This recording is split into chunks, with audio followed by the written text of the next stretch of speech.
Hi everyone, welcome to our channel. ഇന്ന് ഈ വീഡിയോയിൽ കാണിക്കുന്നത് കുഞ്ഞുങ്ങൾക്ക് കഴിക്കാൻ പറ്റുന്ന രീതിയിലുള്ള ഒരു സിമ്പിൾ ചിക്കൻ ഫ്രൈ റെസിപ്പി ആയിട്ടാണ് വന്നിരിക്കുന്നത്. അതിനായിട്ട് ഒരു 300 ഗ്രാം ചിക്കൻ എടുത്ത് കട്ട് ചെയ്ത് കഴുകി ഒരു ബൗളിൽ വെച്ചിട്ടുണ്ട്.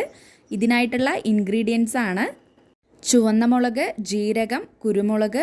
ആദ്യം തന്നെ ചുവന്ന മുളക് ഒന്ന് പാനിലിട്ട് ചൂടാക്കിയിട്ട് ഈ 3 ഇൻഗ്രീഡിയൻസ് ഒരു മിക്സിൻ്റെ ജാറിലിട്ട് നമുക്ക് പൊടിച്ചെടുക്കാം. പൊടിച്ചെടുക്കുമ്പോൾ നമുക്ക് ഇങ്ങനെ ഒരു പരുവത്തിലാണ് കിട്ടുന്നത്. ഇത് നമുക്ക് ചിക്കനിലേക്ക് മിക്സ് ചെയ്ത് കൊടുക്കാം.